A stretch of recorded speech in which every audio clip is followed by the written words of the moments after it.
Hello all, welcome to my channel stories by puri. ఆ రోజు barbecue నేషన్కి డిన్నర్కి వెళ్ళాం కదా. ఇంకా ఆ రోజు అక్కడ ఏమేమి ఫుడ్ ఐటమ్స్ ఉన్నాయనేది ఒక షార్ట్ కోసం అని రికార్డ్ చేశాను. ఇక్కడ వచ్చేసి చికెన్ బిర్యానీ, మటన్ బిర్యానీ ఉన్నాయి, దమ్ము, అలానే చికెన్ ఫ్రై పీస్ బిర్యానీ ఉంది. వెజ్ తినే వాళ్ళ కోసం వెజ్ బిర్యానీ కూడా ఉందన్నమాట. ఇక్కడ షీర్ కుర్మా ఉంది, చూసారా? ఇదైతే నాకు చాలా బాగా నచ్చింది. చాలా లైట్ స్వీట్ ఉందన్నమాట. ఎక్కువగా స్వీట్ ఇష్టపడిన వాళ్ళకి ఇది భలే నచ్చుతుంది. అలానే పెసరపప్పు హల్వా అని ఉంది.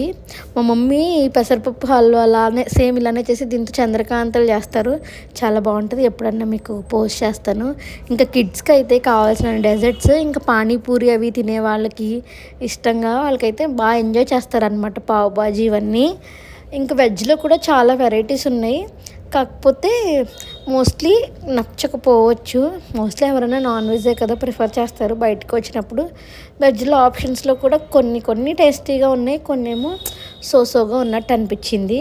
అలానే పిల్లలకి, చాలామంది పెద్దవాళ్ళకి ఇష్టమైన నూడిల్స్ కూడా ఉన్నాయి. హెల్దీ ఆప్షన్స్ చూస్ చేసుకునే వాళ్ళకైతే ఇలాంటి సలాడ్స్, కర్డ్ రైస్ ఇవన్నీ ఉన్నాయన్నమాట. బాగా బలంగా తినగలం మేము అనుకున్న వాళ్ళు బార్బిక్యూ నేషన్కి వెళ్తే మాత్రం ఖచ్చితంగా న్యాయం చేస్తారు. అంతంత మాత్రంగా తినే వాళ్ళకైతే ఇది వేస్ట్ అనే చెప్పాలి. నాకు ఇంకొకటి ఏమనిపించిందంటే ఫుడ్ అనేది చాలా ఎక్కువ వేస్ట్ అయిపోతుంది అని అనిపించింది అనమాట దీనివల్ల.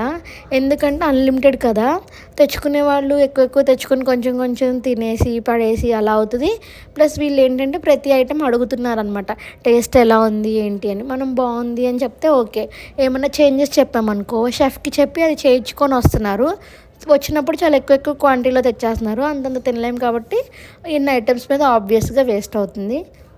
ఇంకా ఫైనల్గా కుల్ఫీ లవర్స్ కోసం ఇక్కడ కుల్ఫీ ఉందన్నమాట, with different types of toppings.